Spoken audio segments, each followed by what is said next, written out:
Donc aujourd'hui, le titre de notre exhortation pour ce premier soir, c'est « Secoue ta poussière ». Alors, on va lire Ésaïe chapitre 52 au verset 2, pour commencer.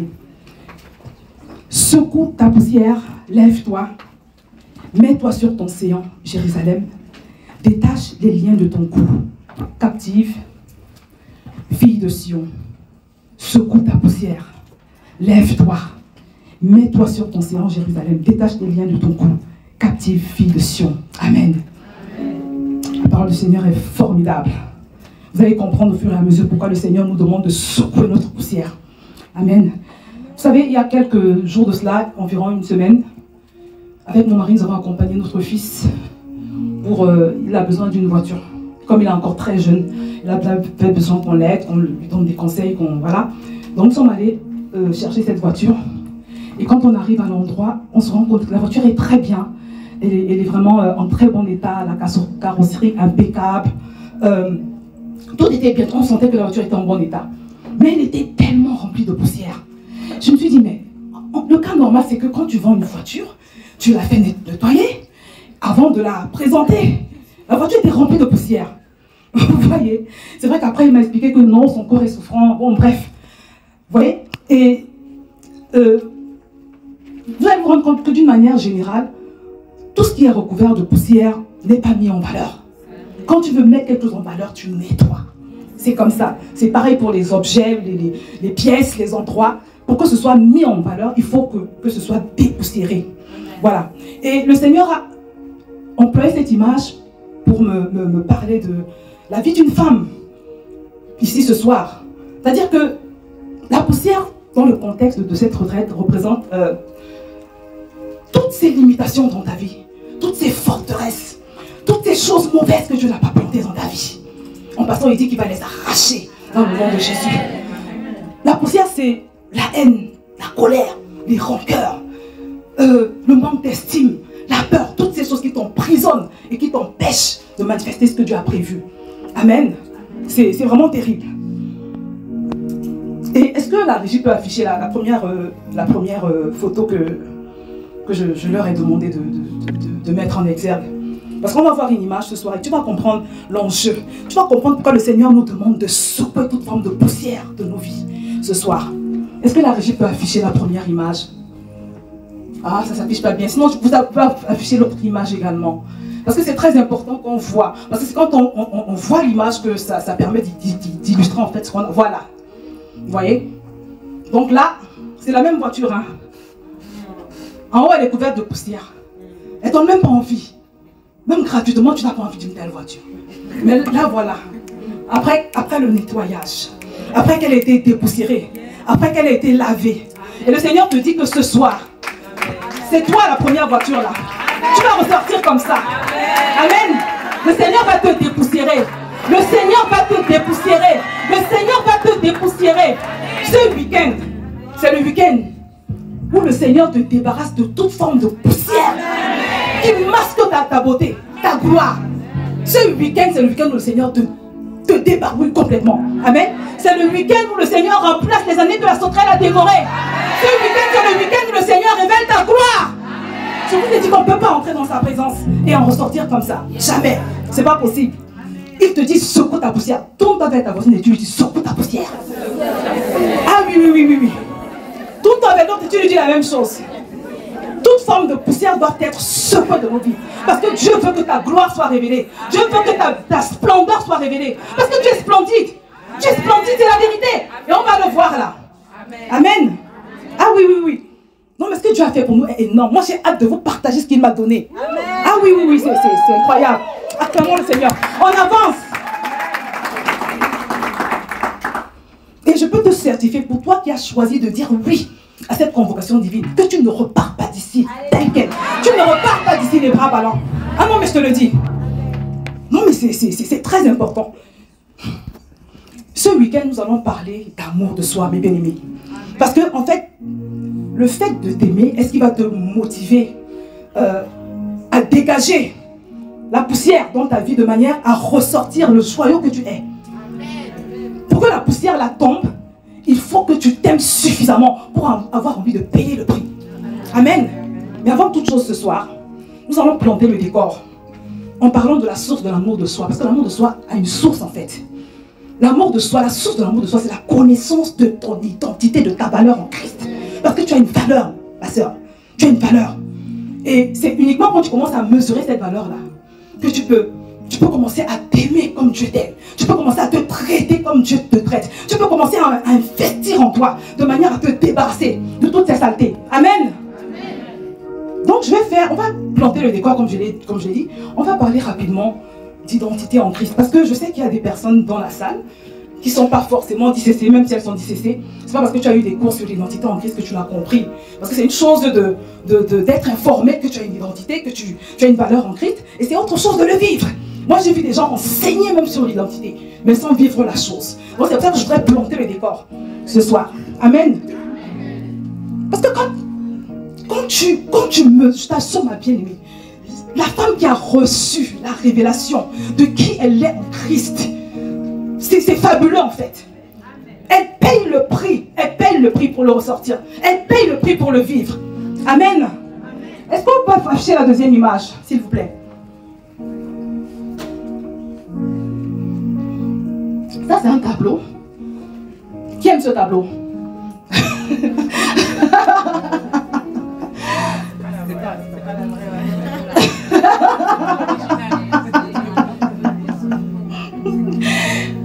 Comment vous le trouvez? Sincèrement? Moche? Bizarre? Vous êtes sûr?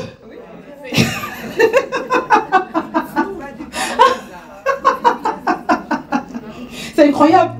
Figurez-vous, mes bien-aimés, que ce tableau a été acheté à 450 millions d'euros par un prince saoudien, le prince d'Arabie Saoudite. 450 millions d'euros. 450 millions d'euros pour ce tableau. Selon vous, pourquoi il a acheté à ce prix-là? Parce qu'il mesure la valeur. Moi, tu me donnes ce tableau, je vais l'envoyer à la brocante, je ne sais même pas ce que je vais en faire. Si on m'a donné ce tableau, je n'aurais même pas su la valeur en fait.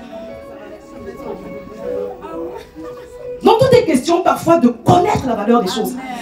Vous dites que le tableau est bizarre, mais la vérité c'est que vous ne savez pas apprécier. Vous ne savez pas apprécier ces choses-là en fait. Parce que tout le monde n'est pas capable. Donc en fait, tout ça pour vous dire, mes bien-aimés, que une chose ou une personne peut avoir toute la valeur qu'on veut. Mais tant qu'elle n'est pas révélée, tant qu'il n'y a pas la révélation de cette valeur, on ne met pas le prix qu'il faut pour cela. C'est pour ça qu'il est indispensable que tu mesures la valeur de ce que Dieu a fait de toi.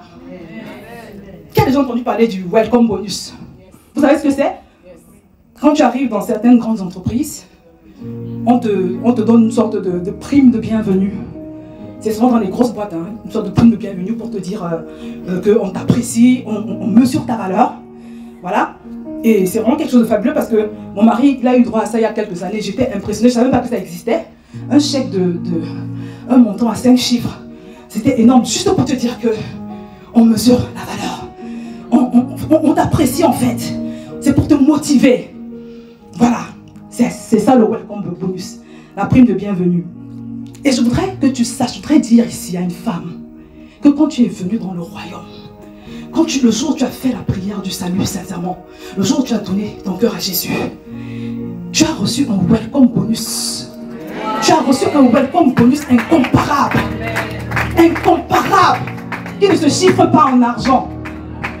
Mes bien-aimés, tu as reçu une nouvelle identité. En fait, tu as reçu un cadeau grand et magnifique. Et ce cadeau, Dieu te l'a fait pour te faire comprendre à quel point il t'aime, à quel point il t'apprécie, à quel point il te valorise, à quel point tu es importante pour lui. Mais que signifie l'identité?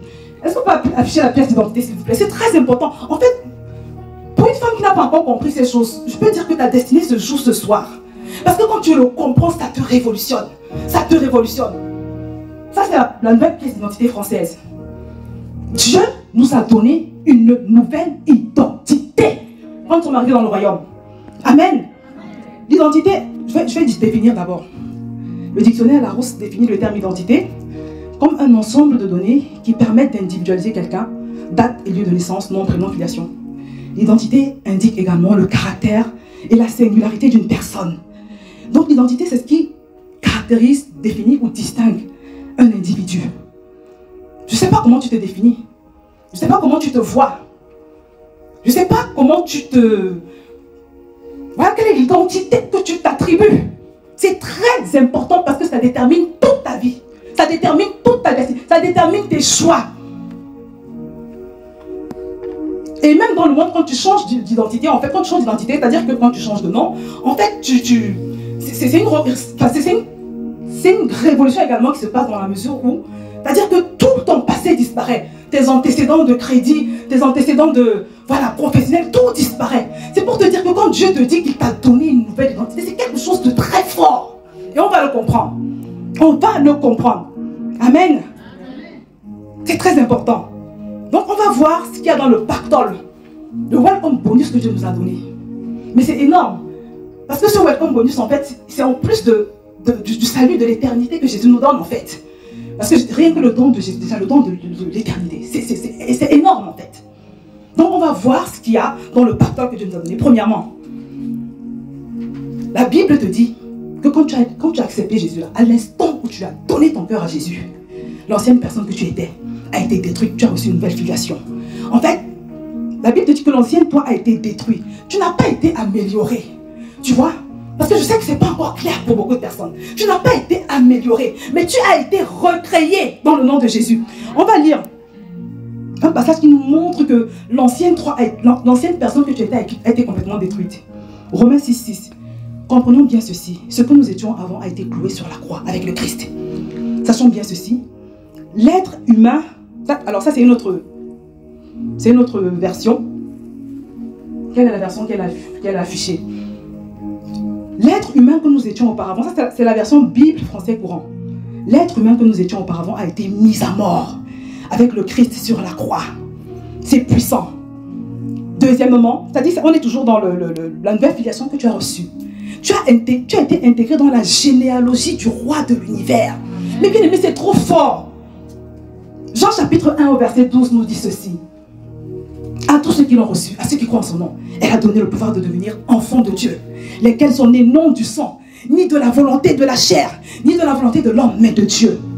Et bien aimé, je sais que nous sommes habitués à entendre ces choses, mais ton objectif c'est de pouvoir le vivre. Parce que sinon tu es comme quelqu'un qui a reçu un welcome bonus et qui ne l'utilise pas. Et tu passes à côté d'un héritage glorieux. Vous savez, il y a quelque temps, j'ai un cousin qui m'a appelé, il m'a envoyé un message, il m'a dit: Josiane, je suis en train de constituer l'arbre généalogique de la famille depuis les aïeux et tout, la grand-mère. C'est la grand-mère qui a demandé. Est-ce que tu peux m'envoyer les dates de naissance de tes enfants et tout ça? Comme ça, je vous ajoute. Je lui ai dit non. Non, je ne peux pas faire ça. Il était choqué. Je lui ai dit, je ne peux pas faire ça parce que je ne m'identifie plus à cette lignée. Je sais qu'en Christ, j'ai changé de lignée. Et la parole de Dieu nous dit que sans la foi, nul ne peut être agréable à Dieu. Il était choqué. Il a dû me trouver bizarre. Mais c'est comme ça, nous devons vivre ce que le Seigneur nous demande. Donc je lui ai dit non. Parce que la vérité, c'est que quand tu changes d'identité, quand tu reçois ta nouvelle identité, tu ne t'identifies plus à ton ancien arbre généalogique. Parce que dans ton ancien arbre généalogique, il y a des malédictions, il y a des captivités collectives, il y a des maladies héréditaires, il y a tout ça. Donc absolument ma soeur, il faut que tu intègres cela. Tu as changé de filiation. Tu n'es plus né ni du sang ni de la chair. Mais tu es né de Dieu. Oui, on peut acclamer le Seigneur.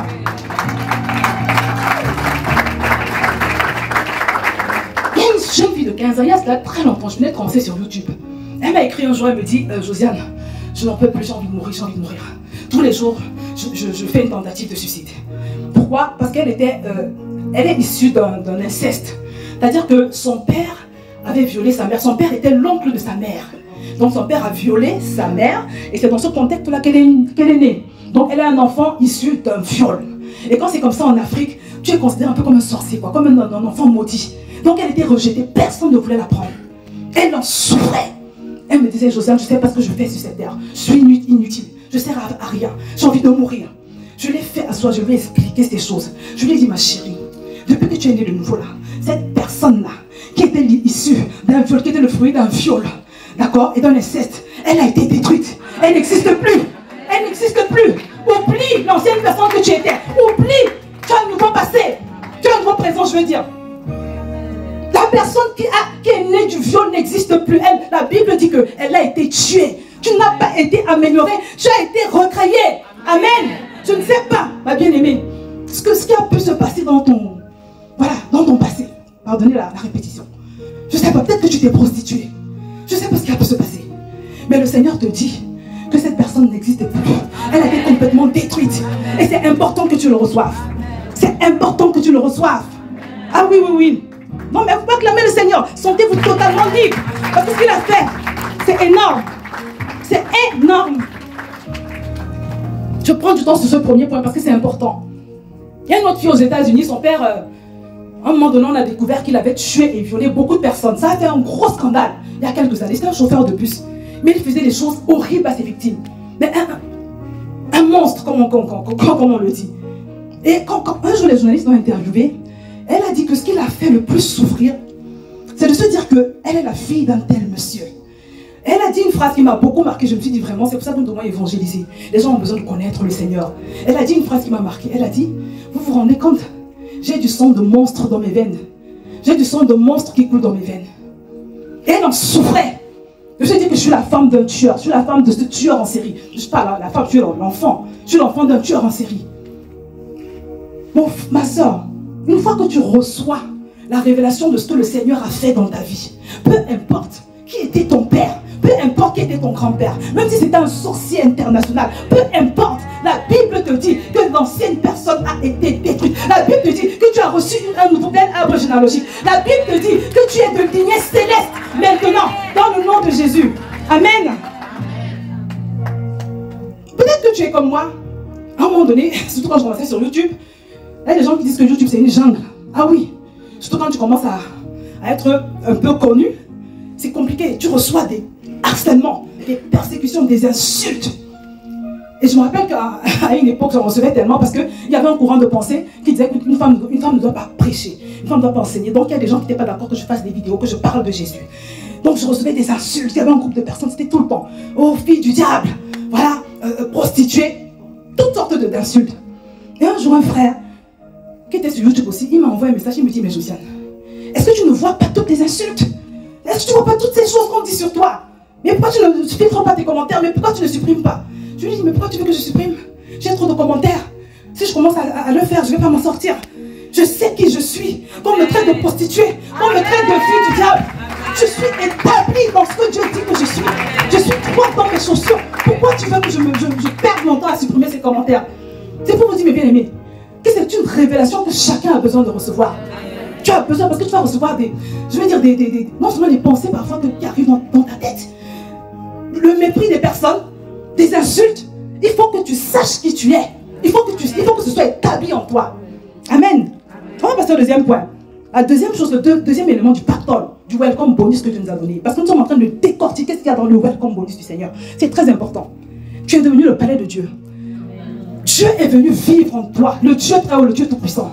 Il est venu vivre en toi, dans toute sa gloire, dans toute sa puissance. Galates 2:20 nous dit ceci. J'ai été crucifié avec Christ. Et si je vis, ce n'est plus moi qui vis, c'est Christ qui vit en moi. Amen. 1 Corinthiens chapitre 3 verset 16. Ne savez-vous pas que vous êtes le temple de Dieu et que l'Esprit de Dieu habite en vous? Mais bien aimé, quand j'ai compris ce verset, surtout 1 Corinthiens 3:16, c'était la fin du sentiment de solitude, la fin du sentiment d'impuissance, de me dire que le Dieu très haut, le Dieu tout puissant, il est en moi. Il est en moi, bien aimé, ça a changé ma perception de beaucoup de choses. Ça m'a délivré de beaucoup de choses. Je ne sais même pas par où commencer. Je ne vais pas revenir sur mon permis parce que j'ai déjà trop parlé de ça. Hein? Pour ceux qui savent, j'ai fait 5 ans sans avoir mon permis. Et c'est quand j'ai commencé à développer la conscience que Dieu est en moi et avec moi, tout le temps, que j'ai pu vaincre ce qui était devenu pour moi comme une forteresse. C'est ce qui m'a permis d'être libéré de ce sentiment d'insécurité qui faisait que j'étais bloqué à beaucoup d'égards. Il y a beaucoup de gens. Tu es paralysé par la timidité. Tu es paralysé et cette timidité te plonge dans le non-accomplissement. Tu as peur. Tu as tout le temps peur. Je t'assure que le jour où tu prends conscience que le Dieu très haut est en toi et avec toi. Oh, c'est la fin du sentiment d'insécurité. C'est la fin du sentiment d'impuissance. C'est la fin du sentiment d'incapacité, tout ce qu'on veut. Amen. Amen. Un jour, le Seigneur m'a dit, et c'est là où ma délivrance avait commencé, il me dit, Josiane, si seulement tu peux matérialiser la réalité de ma présence à tes côtés. C'est comme c'est la pensée que j'avais entendue. Si seulement tu peux matérialiser ma présence, si seulement tu peux matérialiser ma présence, ce sera le début de grandes choses dans ta vie. Et je l'ai fait. Une fois que j'ai commencé à matérialiser sa présence, j'ai commencé à voir des miracles, j'ai commencé à voir des murs tomber, j'ai commencé à voir des barrières s'écrouler au-devant de moi. La matérialisation de la présence de Dieu. Il ne faut pas seulement te contenter d'entendre que je suis le temple de Saint-Esprit, tu le chantes, mais est-ce que tu le vis? Est-ce que tu le vis? Est-ce que quand tu circules à l'extérieur, quand tu vas et viens à l'extérieur, est-ce que tu es dans la conscience que ce Dieu grand et glorieux est en toi avec toi? Ça te procure un sentiment de sécurité. Un sentiment de sécurité. Amen. Et ça n'a pas de prix. On va avancer. La Bible te dit également que tu as obtenu une nouvelle position spirituelle. Ça, c'est le troisième élément du pactole, du welcome bonus que Dieu nous donne dans le royaume. Tu as obtenu une nouvelle position spirituelle, ma bien-aimée. Hey, ça, c'est trop fort. Là également, j'ai expérimenté beaucoup de délivrance. Parce qu'au début de ma foi, j'étais tellement oppressée. J'étais oppressée à un moment donné, je me demandais si j'allais m'en sortir. J'étais oppressée de tout dans les songes, dans la réalité. Il y avait beaucoup de choses. Et je vivais dans la peur. Ça ne m'aidait pas. Éphésiens chapitre 2 au verset 5. Dieu qui est riche en miséricorde, à cause du grand amour dont il nous a aimés, nous qui étions morts par nos offenses, il nous a rendus à la vie avec Christ. Et c'est par grâce que vous êtes sauvés. Ça, le verset qui nous intéresse suit. Il nous a ressuscités ensemble et nous a fait asseoir ensemble dans les lieux célestes en Jésus-Christ. Le Seigneur t'a fait asseoir dans les lieux célestes en Jésus-Christ. Ma bien-aimée, est-ce que tu le réalises? Est-ce que tu le réalises? Est-ce que tu le réalises? Il ne s'agit pas d'une position géographique, mais d'une position spirituelle, d'une dimension céleste. Oui, parce que Éphésiens 1 nous dit qu'il a déployé en Christ en le ressuscitant des morts et en le faisant asseoir à sa droite, là où toi aussi tu es, là où tu es, à sa droite dans les lieux célestes, au-dessus de toute domination, de toute autorité, de toute puissance, de toute dignité, de tout nom qui se peut nommer non seulement dans le siècle présent, mais encore dans le siècle à venir. Ma soeur, est-ce que tu sais que tu es plus fort et au-dessus de toutes tes afflictions? Quel est le nom de cette situation dans ta vie? Ou bien quels sont les noms de ces situations? Le Seigneur te dit qu'il t'a positionné au-dessus d'elle. Quel est le nom de ce démon? Bien, quels sont les noms de ces démons qui t'embêtent? La Bible te dit que tu as été positionné au-dessus des pouvoirs, des principautés, des autorités, des dominations. Tu es au-dessus. Dis à ta soeur, tu es au-dessus. Tu es plus forte. Tu es plus forte que tous ces esprits méchants qui t'oppressent. Tu es plus forte. Tu es plus forte. Est-ce que tu peux l'accepter, ma bien-aimée? Parce que tout est dans l'acceptation. Ce n'est pas de connaître simplement. Il faut recevoir. Il faut que tu commences à te voir au-dessus. Et quand tu te réveilles le matin, je suis plus forte que ce mari de nuit. Parce que de toute façon, le Dieu grand et glorieux habite à l'intérieur de moi. D'accord? Je suis plus forte que cet esprit de paralysie du sommeil. Tu es plus forte. Tu es forte, ma soeur. Tu es forte. Et c'est un don que le Seigneur t'a fait. Mais pour que ça fonctionne, il faut que tu l'acceptes et que tu prennes position là où Dieu t'a positionné. Tu dois arrêter de te voir comme une victime. Tu n'es pas une victime. Quand Dieu te regarde, il ne voit pas une victime. Il voit une femme qui a moins de puissance. Qui a donné le pouvoir de marcher sur les serpents et les scorpions. Et sur toute la puissance du diable. Il voit une femme en feu. La Bible dit qu'il habite en toi, en sachant que Dieu est un feu dévorant. Moi, j'ai l'habitude de le dire dans mes formations. La Bible te dit que Dieu habite en toi. D'accord? Et la Bible te dit que Dieu est un feu dévorant. Donc, si Dieu habite en toi et qu'il est un feu dévorant, ça veut dire que tu es une boule de feu. Tu es une boule de feu. Tu es une boule de feu et de puissance. Je voudrais annoncer à une bien-aimée ce soir que tu n'es pas une victime pour Satan, mais tu es un bourreau. Tu es un bourreau pour Satan. Tu es un bourreau. Commence à voir les choses telles quelles. Avec tu peux acclamer le Seigneur. Tu es un bourreau. La Bible dit qu'il est sous tes pieds.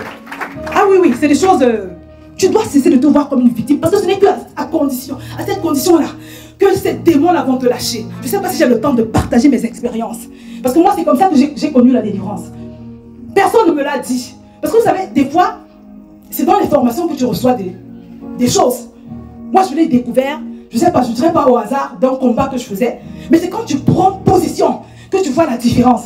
C'est quand tu commences à te voir au-dessus de ce mari de nuit qui t'oppresse toutes les nuits. C'est quand tu commences à te voir au-dessus de ces esprits méchants qui te poursuivent la nuit en rêve. Quand tu commences à te voir, tu bombes le torse et tu le regardes droit dans les yeux comme ça. Tu sens qu'il y a quelque chose qui se passe dans le règne de l'esprit. Il y a une différence. Il faut que tu rentres là-dedans. Amen. Et je te vois arriver là-dedans ce week-end. Au nom de Jésus. Amen.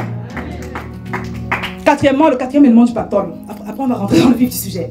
Tu appartiens désormais à un nouveau royaume, à un nouveau gouvernement. En fait, en naissant de nouveau, tu n'as pas changé de religion, mais tu es entré dans un nouveau royaume. Tu es entré dans un nouveau royaume. Vous savez, Jésus n'a jamais invité personne à devenir évangélique, protestant et tout ça. Mais il nous a invités à entrer dans un royaume et à adopter la culture de ce royaume. La Bible nous dit en Colossiens 1,12, rendez grâce au Père qui vous a rendu capable d'avoir part à l'héritage des saints dans la lumière, qui nous a délivrés de la puissance des ténèbres et nous a transportés dans le royaume. Dans le royaume, tu as été transporté dans un nouveau royaume. Et comme j'ai l'habitude de le dire, tu es devenu membre du royaume le plus puissant au monde. Tu es devenu membre du royaume le plus glorieux au monde. Tu es devenu membre du royaume le plus distingué au monde. Amen.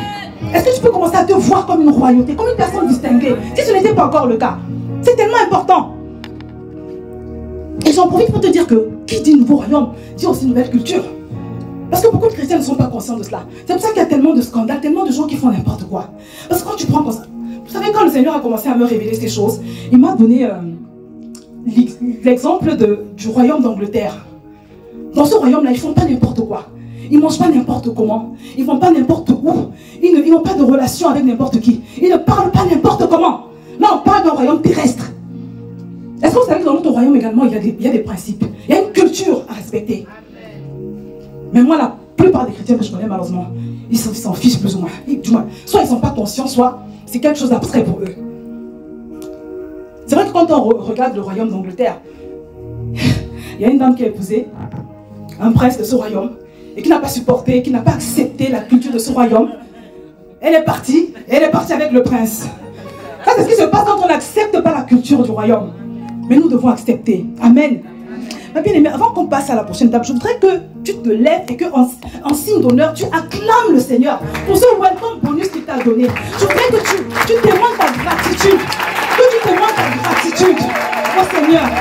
Ah oui, oui. Et tu sais, non, c'est des acclamations plus fortes que ça. Ah oui, oui, oui.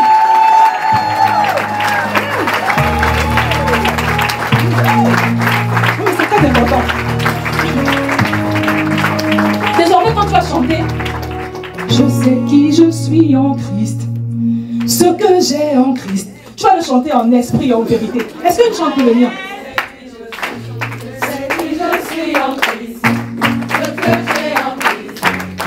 Je suis en Christ, je sais qui je suis. Je sais qui je suis en Christ, ce que j'ai en Christ. Où je suis en Christ, je sais qui je suis. Je sais ce que j'ai en Christ. Où je suis en Christ, qui je suis en Christ. Je sais qui je suis. Je sais qui je suis en Christ. Ce que j'ai en Christ. Où je suis en Christ. Je sais qui je suis. Je sais qui je suis en Christ. Ce que j'ai en Christ. Où je suis en Christ. Je sais qui je suis. Je sais qui je suis en Christ. Ce que j'ai en Christ. Où je suis en Christ. Je sais qui je suis. Amen, amen, amen. Allez prendre place, parce qu'on gagne du temps. Non, mais je veux nous emmener à être en esprit et en vérité dans ce que nous faisons. Ça, c'est un chant que nous avons tellement chanté à une époque. Mais elles sont combien qui le vivent? Ils sont combien? Ce que le Seigneur a fait pour nous est juste glorieux. Amen. Tu comprends donc que le Seigneur t'aime comme personne, il te valorise comme personne. Regarde tout ce qu'il t'a donné, regarde tout ce qu'il a fait de toi. Et c'est pour ça qu'il nous est dit en 1 Jean chapitre 3 verset 1. Voyez quel amour le Père nous a témoigné pour que nous soyons appelés enfants de Dieu. Voyez quel amour le Père, ma soeur, vois quel amour le Père t'a témoigné. Il t'a fait changer de lignée céleste. Il est venu vivre en toi dans toute ta gloire. Oh, il a fait toutes ces choses magnifiques. Est-ce que tu peux le réaliser? Parce que toute ta vie en dépend, toute ta destinée en dépend. Même la Bible, ce verset nous dit, vois quel amour le Père t'a témoigné. Est-ce que tu peux le voir ce soir? Est-ce que tu peux le discerner? Est-ce que tu peux demander au Seigneur la grâce de t'aider à comprendre ces choses? Parce que je t'assure qu'elles te révolutionneront. Elles vont te révolutionner. Amen. Et vous savez, des semaines avant le début de la retraite, tout le temps je recevais des téléchargements, je recevais des pensées concernant ce programme. Mais la pensée qui m'a le plus touchée, un jour le Seigneur m'a dit de te dire quelque chose. Je vais le partager avec toi. Il m'a dit, et ça m'a beaucoup touchée. Il m'a dit, Josiane, il faut surtout leur dire à quel point je les aime. Et insister sur ce fait. Moi, ça m'a beaucoup touchée. Moi, personnellement, parce que je sais que je suis incluse parmi les personnes que le Seigneur aime. Il m'a dit, dis-leur à quel point je les aime. Amen. Et insiste sur ce fait. Mais bien aimé, personne ne peut t'aimer comme lui. Personne ne peut nous aimer comme le Père. Il ne faut pas écouter les mensonges de Satan. Je vous assure. Il te dit que tu as du prix à ses yeux. Tu as du prix à ses yeux. Ésaïe 49, 15. Une femme oublie-t-elle l'enfant qu'elle allait? N'a-t-elle pas pitié du fruit de ses entrailles? Quand elle l'oublierait, moi je ne t'oublierai point. Il prend l'exemple de l'amour d'une mère. Moi je connais une bien-aimée. Quand elle est arrivée en France, elle a laissé tous ses enfants en Afrique. Et à chaque fois, elle était tourmentée. Quand elle mangeait, elle se disait, oh mon Dieu, je suis en train de manger, mais est-ce que mes enfants ont mangé? Ça c'est l'amour d'une mère. Mais Dieu te dit qu'il nous aime plus que, davantage que nos parents humains. Je ne sais pas si vous vous rendez compte. Il y a un verset qui est très fort.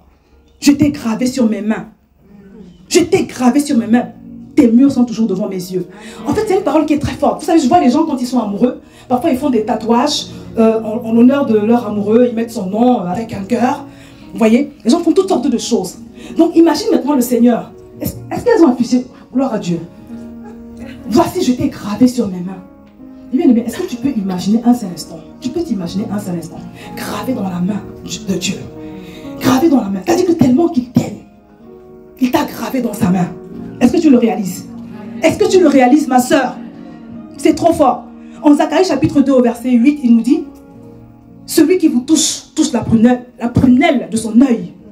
Non mais tu peux pas banaliser ou dévaloriser ce que Dieu valorise. C'est-à-dire que tu ne peux pas te banaliser. Tu ne peux pas te dévaloriser. Parce que tu es véritablement précieuse à ses yeux. Amen. Ah ouais. Et là j'entends une sœur me dire, oui mais si Dieu m'aime, pourquoi j'ai tant de difficultés? Pourquoi j'ai tant de combats? Pourquoi j'ai tant de challenges? Pourquoi rien ne marche dans ma vie? Eh bien aimé, quels que soient tes challenges, Dieu t'aime. Quels que soient tes combats, Dieu t'aime. Quelles que soient tes difficultés, Dieu t'aime. Cela ne change pas et ne changera jamais. Et très souvent, ce que nous appelons difficultés sont des tremplins vers notre élévation, vers notre libération, vers notre délivrance. Retiens très bien ce que je te dis. La Bible dit que toute chose concourt au bien de ceux qui aiment Dieu. Et que Dieu a tout fait pour un but, et même le méchant pour le jour du malheur. Je vais vous partager une anecdote. Je vous assure que on a vécu avec mon époux et toute notre famille une épreuve terrible. C'était juste avant d'arriver à ICC, c'était en 2000, ça fait 10 ans. Nous avions fait 13 ans dans une église. Tout se passait très bien. Le pasteur était notre père. Et puis un jour, il va en Angleterre, il va à Londres. Il fait un accident, il part. Il quitte ce monde. C'était traumatisant, c'était choquant, en fait, c'était irréel, c'était inimaginable. Je ne vous ai pas les conditions là, parce que les conditions sont terribles. Je ne sais pas de vous traumatiser en fait, on n'est pas là pour ça. Mais c'était terrible, c'était très dur. Parce que c'était quelqu'un, en plus, c'est... Quand tu vois ton pasteur, c'est un peu comme... C'est un héros quoi. Et puis il faisait beaucoup de délivrance, il chassait beaucoup les démons. Donc c'était quelqu'un de charismatique, dont tu ne l'imagines pas partir comme ça de manière subite. Il est parti, il n'avait rien. Et puis on nous informe que... Voilà, qu'il a quitté ce monde dans un accident. Donc c'était très compliqué. Et à l'église, on a commencé à avoir des luttes, des combats, des déchirements. C'était devenu compliqué, ça allait dans tous les sens. C'est arrivé à un tel point où on est parti. On a quitté l'église. Et quand on a quitté cette église-là, après 13 ans, pour moi, en fait, j'étais effondrée. Pour moi, c'était une catastrophe. Je l'ai vécu comme un échec. Et je me suis dit, mais Seigneur, comment tu peux servir Dieu? Tu fais des efforts pour marcher avec le Seigneur et puis vivre des expériences comme ça. Pourquoi, Seigneur? Pourquoi? Et mon mari, nous étions tous désaxés parce qu'on n'avait jamais envisagé un tel scénario. Et en passant, mon époux, il était très lié avec l'homme de Dieu. L'homme de Dieu l'aimait énormément. Donc c'était son père en fait. C'était compliqué. Et pour couronner le tout, on quitte l'église. Donc beaucoup de problèmes. Donc on se retrouve à la maison, on ne sait même pas où on va aller. Et j'étais là, j'étais tourmentée, j'étais malheureuse. Je me disais, Seigneur, vraiment, c'est quoi ça? Donc pour moi, c'était quelque chose de très négatif. Mais je vous assure, mes bien-aimés, quand on arrive à ICC, je ne sais pas que le Seigneur m'accorde la grâce. Quand je vois tout ce que le Seigneur a fait dans nos vies, à l'église ICC. Parce que ça, ICC, Impact Centre Chrétien. Parce que on avait quasiment chassé dans notre église, il fallait qu'on trouve un autre endroit. On est donc venu à ICC. C'est à Impact Centre Chrétien que j'ai été dépoussiérée. C'est à Impact Centre Chrétien que mes enfants ont connu le Seigneur. C'est à Impact Centre Chrétien que j'ai compris beaucoup de choses, que j'ai réalisé que j'étais dans l'ignorance. C'est à Impact Centre Chrétien que même mon ministère a pris un autre envol. Je partage toujours le témoignage parce que quand je suis arrivée à l'IEBI, les enseignements que j'ai reçus ont fait passer ma chaîne de 4000 abonnés à 100 000 en 6 mois seulement. C'est-à-dire que je ne peux même pas expliquer en fait. C'est quand je suis arrivée à ICC que j'ai eu même l'inspiration de commencer à faire les formations. Donc moi, tel que je suis aujourd'hui, le Saint-Esprit est passé par la porte vivante pour me faire. Mon mari a vu sa vie professionnelle propulsée, être propulsée. J'ai vu mes enfants rencontrer le Seigneur.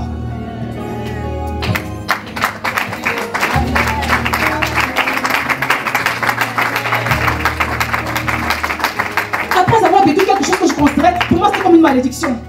Le fait qu'on soit parti de cette église, que l'homme de Dieu voilà, soit parti dans un accident, pour moi c'était comme la fin du monde en fait.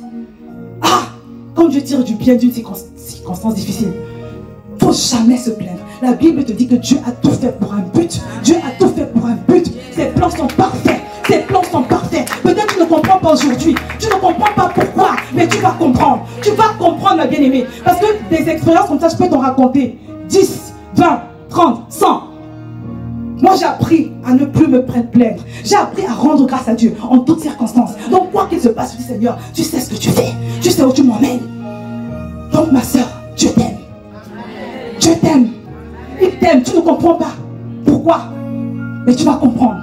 Tu vas finir par comprendre. Ah oui, il dit dans sa parole que si méchants comme nous sommes, nous savons donner de bonnes choses à nos enfants. À plus forte raison, lui, le Père d'amour.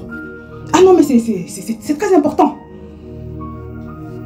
Donc, 2 raisons pour lesquelles tu ne peux pas ne pas t'aimer comme Dieu t'aime. On va voir ces 2 raisons et puis on va clôturer, on va continuer demain.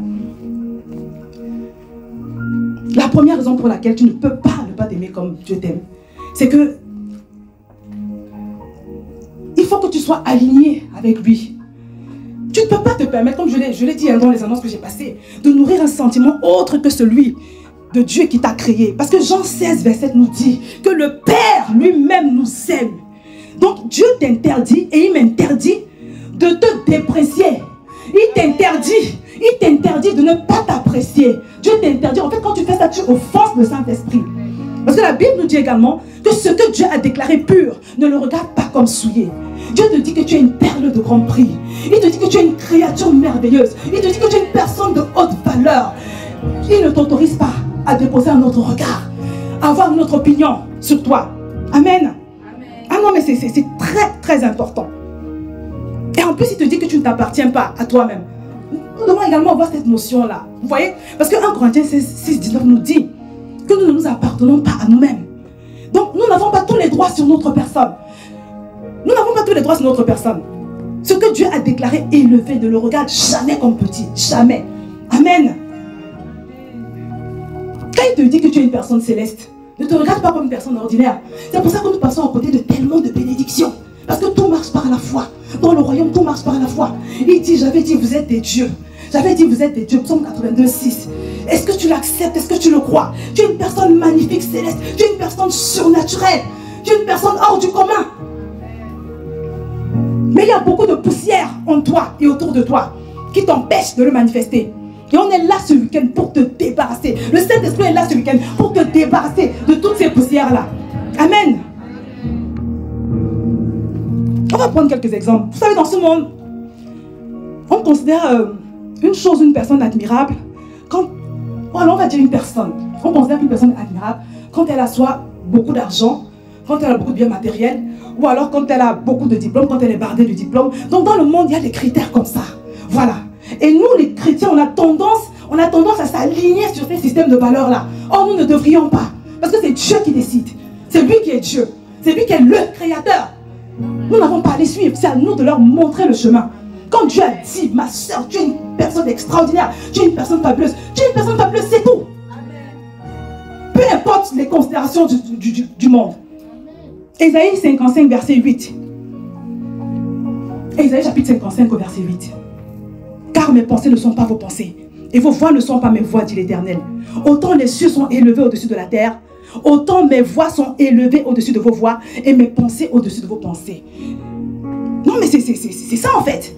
On va dire également Romains chapitre 12, au verset 2. C'est la version... je vais la version Bible des semeurs.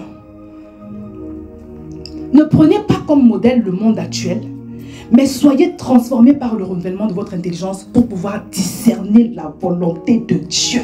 Ce qui est bon, ce qui lui plaît, ce qui est parfait. Ne pas prendre comme modèle le monde actuel. Ne pas prendre comme modèle, c'est pas à eux de nous donner la direction. Ce n'est pas à eux de nous donner des repères.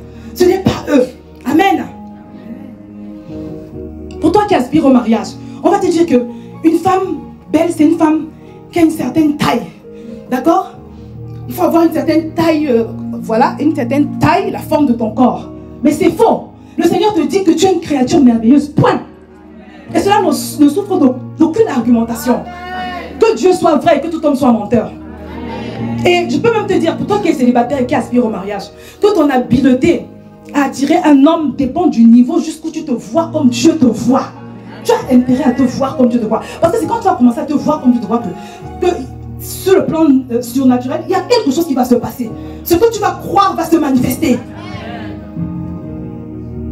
Tu n'es pas une créature merveilleuse à cause... Non, parce que Dieu l'a dit.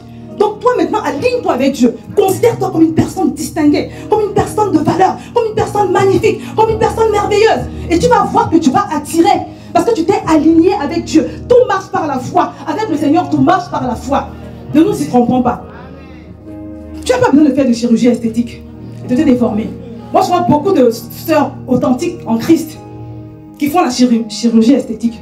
Elles vont aux États-Unis se faire opérer. Mais les gens n'ont pas peur.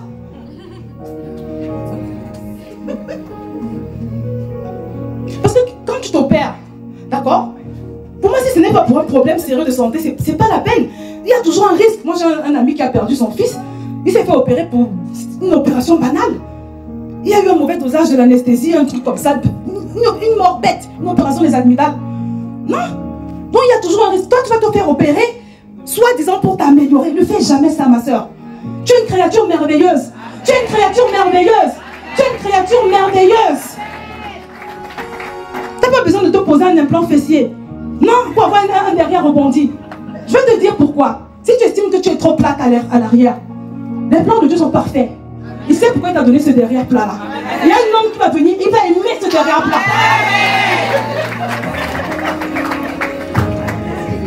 Parce que si tu te déformes, tu vas mettre un implant fessier. Lui, dans ses goûts, il veut une femme filiforme et tout. Donc lui, il cherche la femme filiforme. Toi, tu vas aller mettre un implant. Et c'est comme ça que beaucoup passent à côté. Non, mais c'est terrible. Tu dis que ton nez est large, tu vas te faire refaire le nez. Il y a quelqu'un qui va aimer ce nez large. Il y a quelqu'un qui va aimer ce nez large. Il va tomber amoureux de ce nez large. Donc si tu vas refaire ton nez là, quand il va passer à côté, il ne va pas te reconnaître. Parce que lui cherchait le nez large. Ne change jamais quoi que ce soit. Ne change jamais. Ne sois pas complexé. Les plans de Dieu sont parfaits. Les plans de Dieu sont parfaits. Les plans de Dieu sont parfaits. Les plans de Dieu sont parfaits. Les plans de Dieu sont parfaits. Il faut simplement que tu t'alignes avec lui et que tu crois. Et que tu crois. Quand il te dit que tu as une perle de grand prix, il faut simplement que tu crois. C'est pareil pour les gens petits de taille. Moi, je suis dans ma famille, tout le monde, je suis la moins grande, on va dire ça comme ça.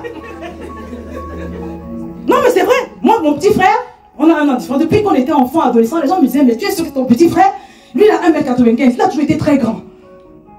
Et les gens me demandaient toujours, oui, tu es sûr, un peu comme me complexer. Et récemment, j'ai discuté encore au téléphone avec lui. Il me dit, ah, j'ai vu les photos que tu as publiées avec Johanna, et j'ai vu votre photo de ta famille. J'ai l'impression que même parmi tes enfants, là, tu es la plus petite. Là. Il me dit, je lui dis, mon frère, j'assume ma taille. J'assume ma taille. Les plans de Dieu sont parfaits. Amen. Et en plus, je peux mettre des talons hauts. Parce que moi, j'aime les talons hauts. Si j'étais grande de taille comme ma soeur, j'ai une soeur qui est grande. Elle est un peu comme mon frère. Elle ne peut pas mettre des talons. Elle met toujours des petits talons comme ça. Et c'est moins élégant. Pardonnez-moi, si vous êtes grande, pardon. Non, mais c'est pour dire qu'il faut s'assumer. Il faut s'assumer. Il faut s'aimer comme on est. Moi, je suis à l'aise avec ça. En tout cas, depuis que le Seigneur m'a affranchi. Donc, toi aussi, sois à l'aise. Sois à l'aise. Puis tu peux acclamer le Seigneur. Ah non, c'est important. C'est important. Il faut que tu t'apprécies parce que pour pouvoir investir en toi comme Dieu veut que tu investisses de manière à être dépoussiéré, il faut que tu t'apprécies. Il faut que ce soit ferme. Que quand tu te regardes comme ça, que tu sois capable de dire je suis parfaite. Je suis parfaite. Parce que c'est la vérité. Tout ce que Dieu fait est bon. Il est le Dieu du bon, du parfait, de l'excellent. Amen. Regarde le prince qui a acheté ce tableau à 450 millions d'euros. Parce qu'il mesurait la valeur. Donc quand tu vas commencer à mesurer ta valeur, tu vas commencer à investir en toi. Tu vas commencer à investir en toi. Tu vas commencer à faire sauter les poussières. Tu vas commencer à les faire sauter. Et le vrai toi va émerger. Ta splendeur va émerger. Amen. Ah oui, non, mais je te promets. Oui. Moi, je connais des gens qui sont... C'est-à-dire, tu connais un autre... En fait, on a tendance naturellement à investir dans les choses qu'on valorise. D'où la haute importance pour toi de te voir comme parfaitement conçu à l'image de Dieu. Parce que c'est quand tu vas arriver à là que tu vas payer le prix qu'il faut pour faire sauter les poussières. Il y a des gens qui aiment beaucoup les voitures. Moi, je connais un homme, lui, il ne jure que par les belles voitures. Toutes les années, chaque année, il change de voiture. Tu vas chez lui, il n'y a même pas de meubles. Mais il est toujours dans des grosses voitures qui coûtent des montants. Ses vêtements, quand lui s'habille pour couvrir sa nudité, juste en fait. Mais lui, c'est les voitures. Chaque année, il change de voiture. Et c'est pas n'importe quelle voiture. Donc, toute sa vie, c'est... En fait, quand tu aimes quelque chose, c'est naturel. Tu auras tendance à investir. Tu auras tendance à focaliser. Tu auras tendance à payer le prix fort. Chacun a un truc, en fait. Mais il faut que la première chose sur laquelle tu investisses devienne toi-même ta personne pour manifester l'image que le Seigneur veut que tu manifestes. Ah oui, moi je connais j'ai une amie, récemment elle va dans un magasin de bijoux, elle paye 1500 €, elle sort avec des bijoux de 1500 €, comme ça en un seul achat. Et c'est pas comme si elle roulait sur l'or. Pourquoi? Parce que pour elle, elle aime tellement les bijoux. Pour elle c'est important, elle valorise, elle priorise la chose. Donc quand tu aimes quelque chose, tu payes le prix qu'il faut pour ça. Ah oui, je peux vous citer plusieurs exemples comme ça. Mon fils, j'ai l'habitude de dire, lui c'est les ordinateurs. C'est-à-dire que si tu vois l'ordinateur qui s'est acheté ces jours-ci, c'est-à-dire que je n'ai jamais vu un ordinateur comme ça, avec des lumières. Et c'est quand il est assis devant son ordinateur, il sent qu'il est quelqu'un, il se sent accompli quoi. Il a acheté un écran là, de marque, une sorte de tablette. Donc en fait, tu sens que c'est ce qu'il aime. Donc quand tu aimes quelque chose, tu investis naturellement. Tu payes le prix. Moi, c'est quoi? Moi, j'aime la déco. J'aime... quand on est arrivé chez moi, par exemple, à la maison, je voulais refaire la cuisine. Mon mari ne comprenait pas pourquoi. C'était un bras de fer. Mais j'ai forcé, j'ai refait. Parce que pour moi, j'aime quand c'est beau, quand c'est nickel. Pareil, j'ai refait beaucoup d'endroits. Donc, quand quelque chose a de la valeur pour toi, tu payes le prix. Tu payes le prix.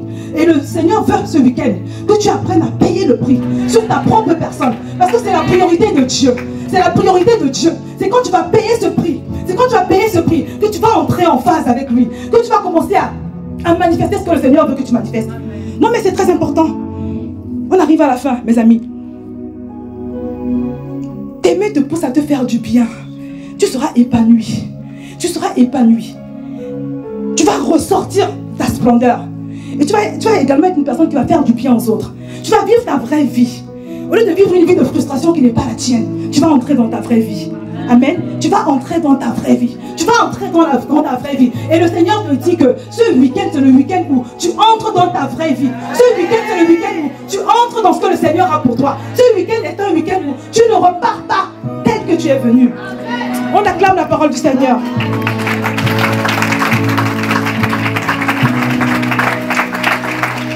On va juste te prier. On va juste te demander. On va demander au Seigneur. D'abord, pardon d'avoir minimisé ce welcome bonus qu'il nous a donné. Pardon, Seigneur, de nous être pas aimés. Et en même temps, on va lui demander de nous apprendre à nous voir et à nous aimer comme il nous voit et comme il nous aime. Tu vas faire cette prière de tout ton cœur, de manière sincère, dans le nom de Jésus. Koria baba shekete ya baba. Rima shakata ya baba seke. Oh rima shakaria ba. Rekete baba shakaria ba. Oh sekete ya mama sharia baba. Tu peux naître de nouveau et repartir à zéro avec Jésus.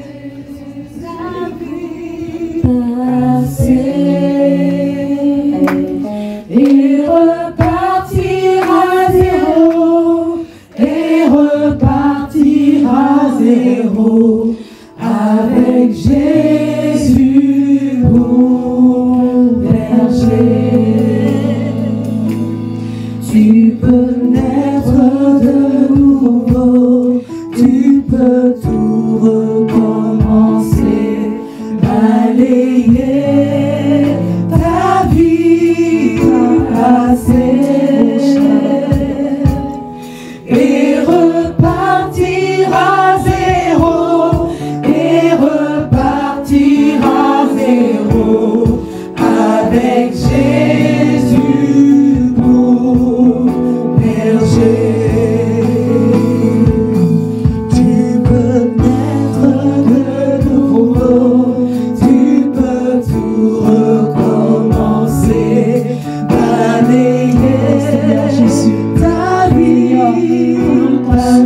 Père. Oh, Shalabakete, nous te demandons pardon déjà. Oh, Père, pour avoir considéré ce que tu as fait pour nous, chacune d'entre nous, Seigneur. Oh, Seigneur, nous te demandons pardon pour l'aveuglement, Père. Nous implorons ta miséricorde, Seigneur. Je voudrais m'unir à une bien-aimée ce soir, Seigneur, pour te supplier, Seigneur. Oh, étends ton bras de miséricorde. Ton bras de miséricorde dans ma vie, dans la vie de ma soeur. Seigneur, pardonne notre ignorance. Pardonne notre aveuglement, Père. T'en supplions. Et nous prions que par la puissance du Saint-Esprit, Père, que tu puisses changer notre regard sur les créatures merveilleuses que nous sommes, Seigneur. Seigneur, viens ouvrir les yeux d'une bien-aimée, Seigneur, ce soir, afin que tu puisses qu'elle puisse commencer à se voir tel que tu vas voir, Seigneur. T'en supplions. Par le pouvoir que tu as de t'assujettir toutes choses. Viens changer le système de pensée d'une sœur ce soir. Viens changer la vision d'une sœur. Viens enlever tous les mensonges du diable, Seigneur.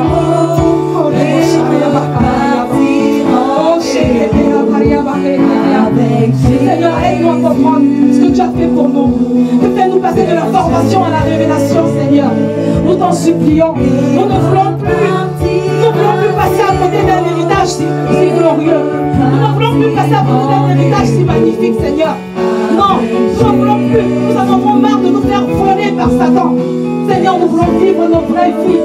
Seigneur, nous prions que tu visites le bien-aimé ce matin, qui n'a même pas encore compris ces choses. Parce que c'est toi qui ouvres l'esprit, c'est toi qui renouvelles l'intelligence. Tu n'es ni par la force ni par la puissance, Seigneur.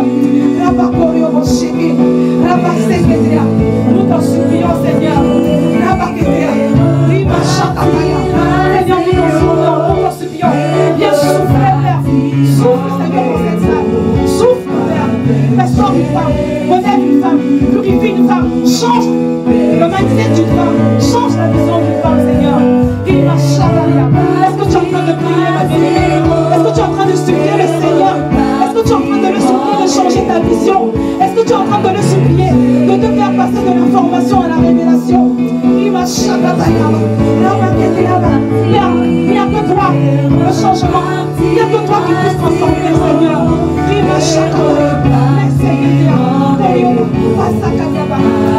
Jésus, berger. Amen, on peut acclamer le Seigneur.